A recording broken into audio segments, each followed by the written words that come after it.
Looks like Tech Poutine crew is back. It's been a while, right? I remember the last time we did an episode, it feels like it was like last fall or... Oh yeah, like we did one at North Star, which was really fun and different, but a proper classic Tech Poutine episode. It's been first one this year. Yeah, it's true. The North Star was super fun. It was like being on a stage with 100 people. We got a lot to cover. It feels like the world has changed in very good and very bad ways. I guess the first topic on the docket is all the cool funding announcements that have happened across the country and some notable ones.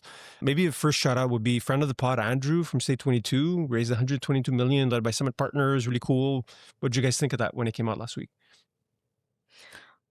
I don't know them really closely. I've met them a few times in the past, but I think to me it's a really great example for people who don't know. So Stay22, mostly bootstrap. They got a check from Funder Fuel, I think a little top up from Amiral back in the days, but they became cash flow positive and went through a few hurdles that kind of forced them to go that way, I believe. But it's amazing to see that you can build these companies also with very little external capital and really raise when it makes sense, and often do secondaries, which is also good for the ecosystem. So I think that's a really good story, a good playbook maybe to replicate. Oh, I know Andrew quite well. I was really excited when I heard the news. Like I had heard things were going well. Those of us who know him know they almost went bankrupt like 4 times or something like that. But those two guys, the two founders, are just really gritty and found a way to push through. And it's been a few years already. So that's a lot of money. Yeah, I think it's a really good way to describe the team. During COVID, they basically, revenue went to zero. They had to make a lot of tough choices. A lot of the team, from what I understood, stuck with the company, even though the revenue was down, and really found a path. Super excited. I'm really bullish about Stay22. I know the team really well. I work really closely with their VP product, Laura, as well. And so have pretty good visibility on what's coming. And it's really exciting. They have a very clear path to a lot of growth. So I think it's going to be a Montreal darling. Yeah. One thing I'll add is that it's a good reminder that it does take a lot of time. Yeah. Like sometimes it feels like there's a lot of stories that are overnight success, especially you read about their Cursor and this new waves of company, but like building a proper tech company, at least in the previous cycle, like it takes time, it takes grit. It's not a straight line, and that resilience often pay off. Andrew said publicly that many times people have told him that he should stop, that there was nothing there. And they always found a way to push through it. If you guys want to get some good content, his content on LinkedIn is really solid. He talks a lot about the stories he went through. It's really good content. Great founder. Yeah, no, I love Andrew. And I don't know how this happened, but I was somehow put on their investor newsletter. Like I've not put $1 in the companies, and somehow I ended up in like, just for the past like 2-3 years. And then every month I check out, it's in my inbox, so not hiding. And by God, the numbers are growing. Me too. A few times I'm like, is there an extra zero in those numbers? But they're just crushing it. It's a great FOMO thing to just send those to investors and great numbers. We're not raising, mind you guys, but here's what we're doing. Shout out to Andrew. He's very disciplined with that newsletter. I'm on the newsletter as well. And he sends it out like clockwork. He didn't stop when things got bad. He was very transparent in terms of what was happening. And he just pushed through. Shout out to Andrew. Shout out to his co-founder as well, Hamad, who's a brilliant hack as well, who was really creative in terms of building the new product. So you guys know the story about how he hacked into Dawson College, right? Into the system when he was in... You should tell that story. It's a good story. Yeah. He found a security breach in the system, and he hacks his way into the school system, and cops came and... From what I understand, he told the school, and the afterwards, and the school still expelled him. And then I think the fun story, since we're in the Startup Fest studio, is he was at Startup Fest and he met Dave McClure. Oh, really? And so he was pitching Dave McClure. Dave McClure told him, I don't have time. I have to go to the airport. Oh, yeah. But if you come in the taxi with me, you can pitch me. And so he pitched him in the taxi on the way to the airport. And his computer wasn't working. His laptop was like glitching out. And Dave McClure bought him a laptop. He loved the pitch. He didn't invest, but he bought him a laptop. Oh, wow. I didn't know that story. That's crazy. That $1,000 invested in the company today would have return on investment to Dave. That's it. I think you should have invested instead of a laptop. And Dave McClure, for those that don't know, founder of 500 startups. So great investor. Yeah. There's a few others. I think local, there was JetScale with Mehdi and team. In Toronto, there was like NationGraph as well as General Magic. Mehdi, pretty smart company as well. I think their second startup. Second startup, yes. Yeah. So he sold his first startup to Deloitte, I believe. He was at Deloitte for a while. And then this startup is a diagram studio company from what? Yes. Yeah. Okay. Yeah, working with Emily, also a friend of the pod. Yeah, and I think there's on the ground, like what we've been hearing from the investor stand viewpoint is that there's just there's definitely a new wave of very early stage companies, obviously all building with AI or around AI happening in Montreal. The start of 2025 was a bit slower in terms of deal activity. And my intuition is that we're going to see more of these funding announcements coming out in Montreal, and just a new generation of tech companies coming to market. Is it similar in Toronto or elsewhere in the country?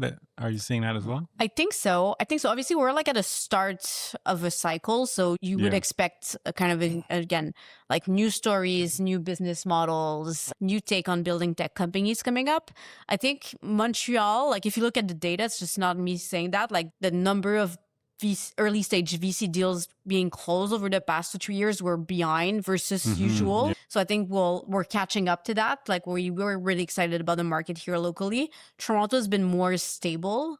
I think there's going to be an inflow of early stage VC money also in Quebec, with funds being closed and so on, that will help create a bit more of these funding announcements. I'm less sure about the state of the Toronto VC market, but by definition, they also get a bit more US folks investing. I think that's the story. Also, some of the deals Nectar just mentioned, like backed by US definitely investors. News, right, in the city about funds. Like you guys closed your fund, Amiral. It's been a few months, but still it's new. And Boreal announced today, I think it was. How much? Boreal Fund 60 million, yeah. They did a first close at 43. 43 or targeting 60. 60, yeah. Yeah. Yeah, maybe I could speak to, since we're defaulted live 3 months now. And I don't know if the trend is, there's going to be way more, but it's like on our end, it's like there's so many good companies that we're talking. And in Quebec, like we're talking to companies obviously across the country, but if we just talk about the province, there's more good companies than what we can fund. And some we were passing really for intrinsic reasons rather than, we don't think there'll be a success. It's like, we literally just closed. We got do all the companies for our fund size. That's great, good news. That's the story was the opposite, right? A year ago or a year and a half ago, I remember we were at Espace CDPQ and all of the investors were saying there's no deal flow. There's no pipeline. There's no deal flow. Everyone was complaining. So it's great to hear that there's this new wave. Definitely, it's exciting to see, like the announcements that we just mentioned were all in 1 week, right? Those 4 companies announced in 1 week. And I'm sure there's a lot that's coming down the pipeline as well. That's what I'm hearing from like our friends at Osler, Chris and them. They're saying like the activity is definitely there. Yeah. The game has changed, right? We've always said 10 years ago it was easier to start a startup than ever before. And now it's like we're in it's like we can start something today right here, right? Using AI. So it doesn't mean all companies are going to be good. The more volume there is, a higher probability there's going to be some good ones in there. I find it's made my job absolutely terrifying. It's so scary right now what's going on. And like in a good way, right? Where it's like there's so many AI companies we're talking to. And it's funny because it's like that's almost the exact same AI company I spoke to last week. So there's like a lot of people coming up with similar ideas. Right? Which is not a bad thing. It's just the question is, how many true venture scale companies will we see? I have a sense there's going to be a lot more. Just you have to be discerning, right? Because to your point, Ian, it's like it's gotten a lot easier and a lot more cost effective to start a company. You don't need to have servers in the basement anymore. Now it's more like just have a good idea. That's really you don't even need a co-founder anymore. I know we've talked a little bit about it, but your sweet spot for both of your funds are seed and Series A. Are you feeling any pressure in terms of just like people were talking about before, seed trapping or founders raising 1 round and being done? Is there pressure to invest earlier because of that? I'm not seeing that right now in the market. I think there will be a different definition of how the rounds come together. Why do these rounds happen? What are they funding? What we're seeing so far, the deals we've made in the last 24 months, is that you actually like bigger seeds where you need a smaller engineering team. People are trying to cap like engineering at 7, for example.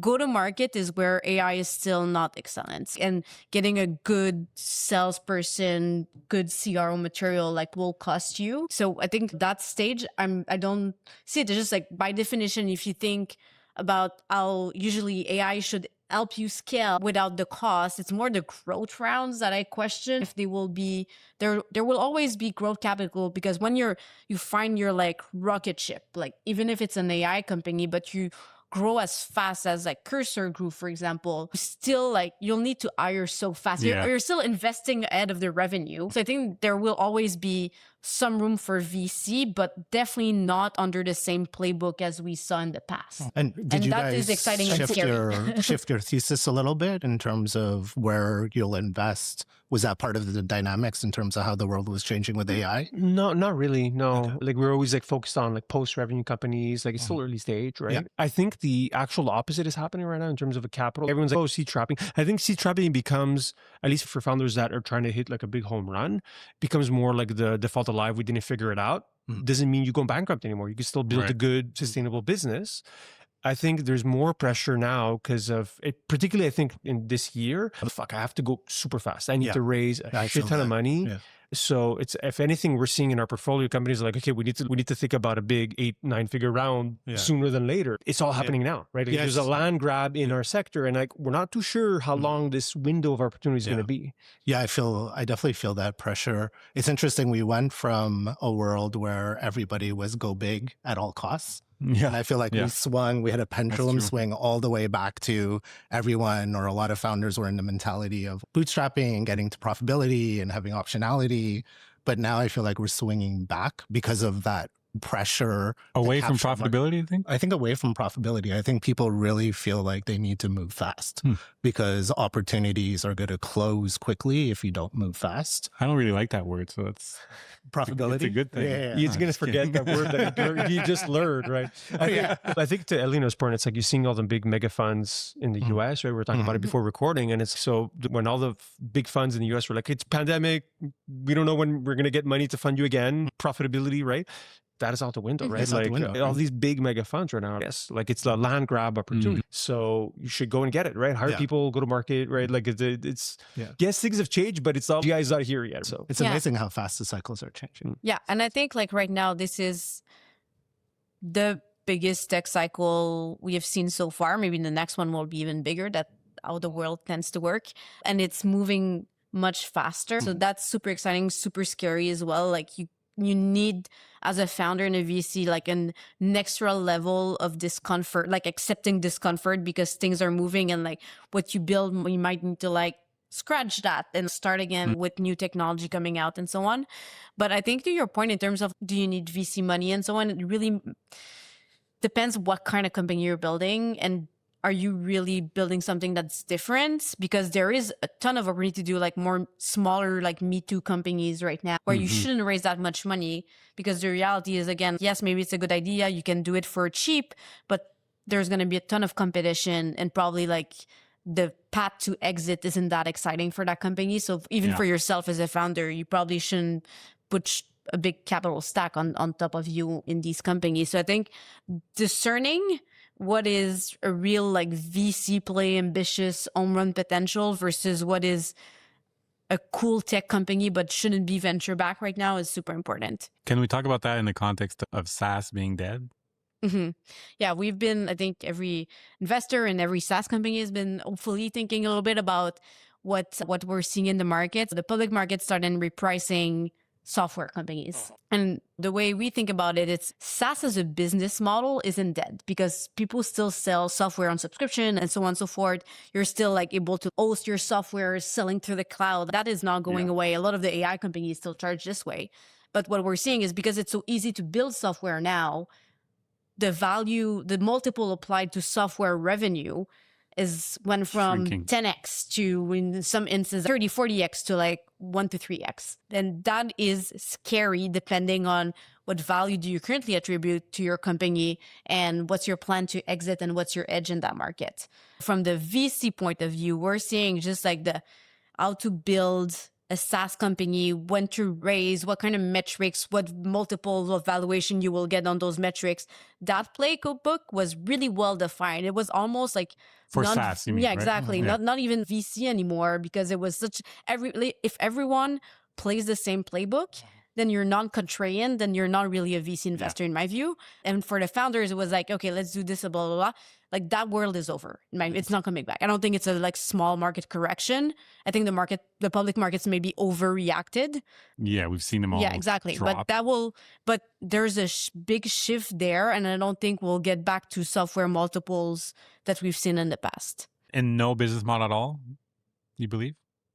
There's just going to be new business models. But those new business models will never see the type of multiples that SaaS saw? Right now, like AI company, I think I saw a deck the other day, was like the AI native companies are like trading at 33x revenue, something like. So we'll still get high multiples. Okay, I thought you were saying we'll never see high multiples like that. No. That doesn't sound right. Yeah, and I think honestly, it's going to be a new model. Yeah.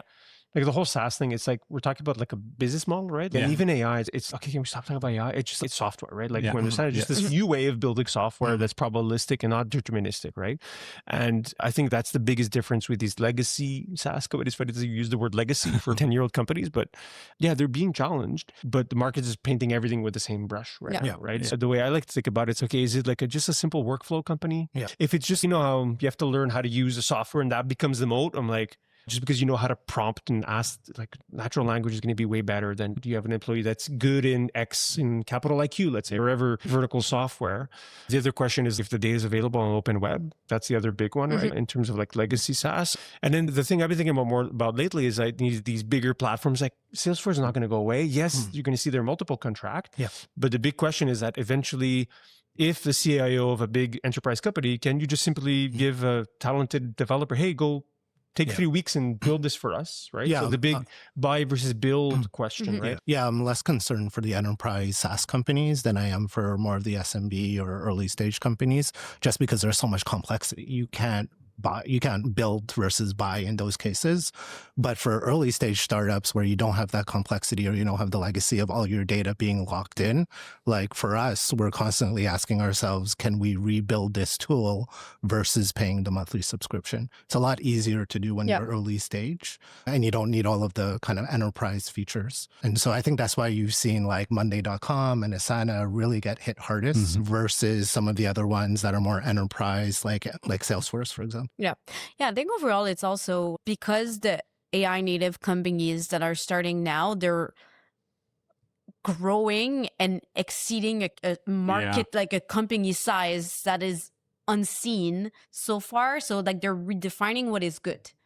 So we used to say, oh yeah, to raise your Series A, you use like a 1 million AR in SaaS revenue. And now we see companies like in their first year of existence reach that $1 million in revenue. So it like puts everything back in perspective. So I think there's just, again, it's a new cycle. That means some of the legacy stuff of old cycle will not survive. It's for a lot of companies that have a real value prop, that have proprietary data, that have unique distribution channel, they're not just going to die or go to zero, but they need to adapt. Yeah. Like we see some of our portfolio companies that have hundreds of employees are rebuilding their code from scratch. And it's like trying to go from that mindset of just no engineer touches the code. And that's a new company policy that's super hard to put in place. But if you do that, then you can maintain your technology advantage, because if not, your competitors that are starting at day one, they're doing that right now. So it's just, can you do a mindset shift or not? And as we like to do, we're going to try to build a formula to score the companies just like we did with SaaS, right? 5 years from now, we'll say, here are the metrics. Here's what you need to do. Or I think investors gave SaaS companies a very high multiple because a lot of the software companies had very high margins because they were very efficient in terms of the number of employees or the amount of operational expense. But even that's changing dramatically, right? That's changing. The new metric is what? Revenue per employee. Yeah, that's even old now as well. Really? Yeah. But or like just the numbers are so different. Like we were just playing at home the other day, looking at all the big LLM platforms, and I think on average they're at $100 million at least of valuation per head. Yeah, which is crazy. Yeah, it's crazy. At a foundational model level, like those AI companies, the multiples or the revenue per head is really high. Maybe if there's maybe for founders listening, like I poke you too, but you too. But specifically because he's at an earlier stage on how you're using it to build, and then also like. But you mentioned your bigger company, the company that's hundreds of employees, but like your AI native founders, how they're applying the tools. Yeah, the productivity is through the roof. It's amazing what we can do with a small team. The engineering team is very small now, but it's producing probably 10x the amount of the team that I had previously at bus.com. So just code generation. Code generation, yeah. And so you're just able to move much faster from product design all the way through engineering and it being in production. Like one of our engineers is on vacation right now in Japan, and I asked for a feature. And he coded it from his phone in Japan on the fly, and it was available like in 4 hours. Yeah. It's just like insane. I love it. Yeah, that's super similar. So actually, we hosted a session last week with all of our portfolio. We're going to start doing this on a more regular basis as show and tell. And exactly like one, I'll give credit to the guys from Shop Vision based in Vancouver.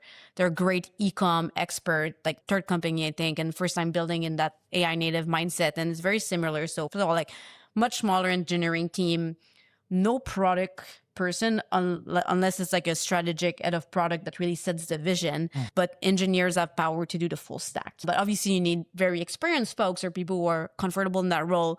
They also come on customer calls, and like one of their big sales act is that they can during the call ship the feature that the person is talking about. And so there's no more Scrum, no more like Agile. There's no more backlog. Yeah, exactly. I was talking to a founder, like a very well-known founder in the city, had lunch with him, and he was saying, I've got 5 designers, and once the designer is ready, it goes to code. Yeah. It goes to, it's coded, tested. If there's a mistake, if there's a bug, it knows that Eleonore needs to fix that bug. You'll get the ping. It's like, there's no backlog. Yeah, it's pretty. How is it possible there's no backlog? Did you see this company that Inovia invested in? It's like a AI product manager that looks at it listens to all of your meetings. It reads your Slack. It has customer ticket data. It has analytics data, and it's automatically generating your product backlog through all of the data. So you don't even need a product manager. It's pretty insane. One of the things that people don't fully realize is that we're still at the stage where we're like telling the AI what to do. What are we trying to accomplish? Yeah. But like when the AI just knows, like like that feels a bit scary just as a human being. But like that is gonna be a whole other level of autonomy and the speed. Like how many data points can you read? How many iteration of like product and so on can you ship? Like when you're not limited by the human mind and number of hours. It reminds me growing up when we got our first computer and everyone's like, computers are not smart. The human being is smart. Now it's computers getting smart. It's actually happening now. Yeah. I think what's scary is, for me, the technology is there. It's really just the glue that's missing to stitch it together. But if you're able to take meeting notes and put it into the right tool and ask it to summarize it and put out product notes and then put that into the backlog and whatever tool you're using, like that part is missing. And so people are starting to build the glue. I think that's why everyone was super excited about OpenClaw, because it really feels like the glue between all these different tools. And for sure, I think the future is entrepreneurs sitting around in a room having conversations with AI, listening to it, and then translating that into decisions and executing on it. Yeah, that's it. Like it's gonna take a while, but it's also gonna go fast, as we said. And I think when we look back, we're gonna say 2026 was the first year of AGI. Like what? Like I don't like the buzzer, but it's true. Where it's like making autonomous decisions and being able to do stuff. You mentioned a point before, and to zoom out and talk about the country for a bit. We were like, what we should do is, okay, we're investing here, we're building startups here. You had a really good point about the chessboard and what we should focus on as a country. If you want to repeat it. Yeah, I think obviously like thinking about Montreal, Quebec, Canada, we're still an emerging market. Like we haven't seen the full installation of our tech ecosystem and the venture landscape and so on. But now we're like on a good like 10, 15 years or mostly consistent growth, although a few market correction here and there. And what's really exciting is because we're at the start of a new tech cycle, and because of technology, we don't need that much talent. You need great talent, but in terms of just the volume of software engineers and so on, we were always so behind on more later stage ecosystem like the Bay Area, that now there's a good advantage for folks who are starting a company that they'll be maybe less handicapped by the lack of tech talent because you can automate so much. And the second part that's very interesting as doing early stage in Canada, especially from the investor point of view, is that, you know, our neighbors down south, they've been politically very focused on investing locally. So that gives us an edge also because if you pair up the two trends of there's a new tech cycle, new opportunity to redefine what's good, be market leaders, you need less human capital to do so in a country that's not that dense populated for its size. It's actually a really good time to build right now. And for the investors, don't miss this train. This is uncomfortable. We don't know how to price SaaS. We don't know how to price AI. We have to rewrite the playbooks or be really okay investing without a playbook. But this is usually where we should make the best investment. And if we miss this boat, Canada will be behind by another full cycle. And it's the biggest one we've seen. So now is the time to invest. VC is meant to be uncomfortable and about taking risk. So for local investors and the LPs backing them, to me, it's like, we should just keep doubling down on the market right now. This is a once in a lifetime chance to create transformational companies from here. I completely agree. I think we saw very often at Real, which was an early stage seed investor, the companies would struggle at growth because there wasn't that VP layer in Canada, right? It was really hard to find experienced VP, anything, sales, product, marketing, etc. But now you don't necessarily need that layer because the technology is so good that you can have founding teams or even younger folks leveraging the technology to fill that. Yeah, and the reality is also now even more than before, you can hire great talent from anywhere. You can build from here, but with a global mindset and hire the best folks. Obviously you need to convince them to join. But I think the fact that is this a Canadian company versus a Bay Area company is not as relevant for great talent. It's more about how you find the right people that I've seen cycles, are senior, know your markets, and convince them to join from remote. Yeah, I think the role of VPs is transitioning as well. I think people used to think about VPs as much or more so as people managers versus now most of the founders I'm talking to, if they want to hire someone senior, that senior person better be rolling up their sleeves and producing. So it's not about managing, it's about producing. Yeah, managing agents. Yeah, managing agents, exactly. That's one of the reasons why marketing has always been difficult in Montreal, because we have a ton of traditional marketing agencies, but a person who works in a traditional marketing agency does not come into a startup and roll up their sleeves, right? They're used to managing people. Yeah. I think that was one of the biggest gaps for a long time. Yeah, I think across the spectrum for all VP roles. It's funny. I started working in the world of agencies and now it's a world of agents. Yeah, the concept I've been thinking about is what happens, you mentioned people that are autonomous have their own agents. Who owns that agent? Can I, let's say, leave my company and can I bring my agent with me? That's a good question. It's interesting to think about. Because hey, I have all this skill set built up and maybe it is value for my future employers. I don't know. There's weird questions that could pop up. That's part of the infrastructure that we're going to have to think through as we all adapt to this new technology. I think a lot of people are using their own tools within an enterprise ecosystem. And so it's okay that it belongs to the company or it belongs to the individual. Like you're saying, it's hard to say. It's a little bit blurry. I've seen a few interesting pitches on this whole notion of institutional knowledge that all the people that have been working there throughout the years and that know how this and this works, that's going to be documented, made legible to the machine. That's kind of cool because now companies can have more. Institutional knowledge was such a big issue. It's amazing how many people come in there's a new wave of new people who want to try something that's been tried 3 times before, but they have no one to ask or they have nowhere to go look at what was done. But now everything's being recorded really well. Yeah. And the other thing is sometimes we kind of live in this echo chamber of technology, but then you hear about very large companies that are still innovative in their own way where they're like, oh, no, we're only allowed to use Copilot to write an email. So yes, AI will change, but it's going to take a while for the large enterprises to adopt it. Yeah, you saw that report that Cursor put out in terms of the penetration of AI across different disciplines. And it was showing that software engineering is 80% utilization. And there were all these other disciplines that were barely touched. And so it's really interesting to see what's going to be. You were shaking your head. I was just laughing because to Eleanor's point, and it's sometimes going back to the whole Canadian innovation thing. It's I've spoken to a few corporates lately and it's, I'm talking to so-and-so startup, they're doing this. Oh, that's great. It's we only run on the Microsoft stack and it's illegal for our company. They can't even use Google Meet. Right? Jesus Christ. Oh, the other thing we didn't talk about is Mila, right? The fund. Yeah. So as part of the fund announcement, so Mila Ventures announced the intention to launch their fund. So really exciting. I think I was mentioning to you guys that I now have an office at Mila. So I've been working from there for about the last 3 weeks. Super exciting. I hate to say this. I hate to say this because it dates me, but it feels like Notman at the beginning, like that early sense of excitement. There's a lot of entrepreneurs hanging around. There's a lot of buzz. There's a lot of investors passing through. And so it's definitely really exciting to be there. Nice. Yeah, it's really cool. Like I'm really bullish. I hope they close that fund, and I've have good insider feedback that I hope it's going to be in the works. I think.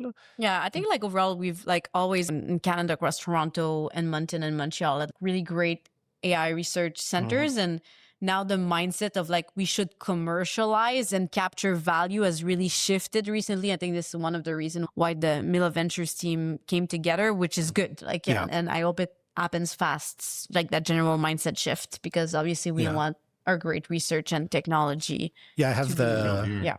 I'm lucky I share an office with the Mila Ventures team, so I get to overhear kind of some of the things they're talking about. And it's really exciting. It's great to hear. Inside scoop. Definitely the entrepreneurial mindset is present within the team.